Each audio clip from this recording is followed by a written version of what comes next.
بسم اللہ الرحمن الرحیم، السلام علیکم ناظرین، میں امید کرتا ہوں آپ بالکل خیریت سے ہوں گے۔ ناظرین، آج ہماری اس ویڈیو کا موضوع ہے سعودی عرب کے اندر جو ہے موسمی تبدیلی ہو رہی ہے اور بارشیں ہو رہی ہیں، اس پر بات کریں گے کن کن شہروں میں بارش ہو رہی ہے اور سعودی حکومت کی طرف سے کن علاقوں سے دور رہنے کی ہدایت کی گئی ہے۔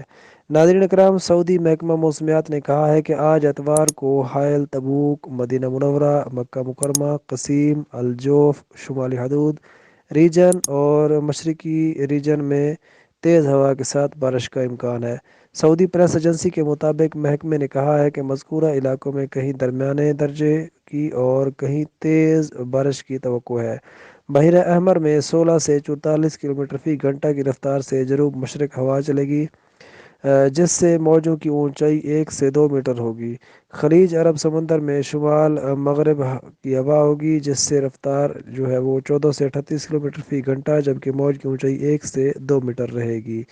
دری اسنا ادھر یمبو، بدر، العیس اور خیبر میں آج اعلی صبح بھی موسلادھار بارش کا سلسلہ جاری ہے۔ محکمہ موسمیات نے بتایا ہے کہ یمبو، بدر، العیس اور خیبر میں آج بھی گرج چمک کے ساتھ موسلادھار بارش رہے گی۔ ان علاقوں میں تیز ہوا کے ساتھ اولے گرنے کا بھی امکان ہے۔ حد نکاح بھی متاثر رہے گی، جبکہ موسلادھار بارش کے باعث سیلابی ریلوں کا بھی خدشہ ہے۔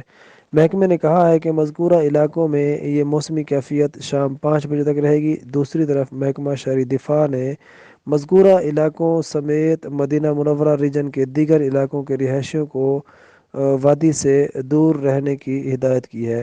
ماہر موسمیات ڈاکٹر عبداللہ المسند نے توقع ظاہر کی ہے کہ مدینہ منورہ، مکہ مکرمہ، حائل، الجوف، القصیم، شمالی حدود اور قرب و جوار کے علاقوں میں سردی کی لہر زیادہ ہو جائے گی۔ ناظرین، اگر آپ کو ویڈیو اچھی لگی ہے تو ویڈیو کو لائک کر کے چینل کو سبسکرائب کر دیں تاکہ اس طرح کی نئی آنے والی ہر ویڈیو آپ تک پہنچتی رہے۔ ملتے ہیں ایک نئی ویڈیو کے ساتھ، تب تک کے لیے اللہ حافظ۔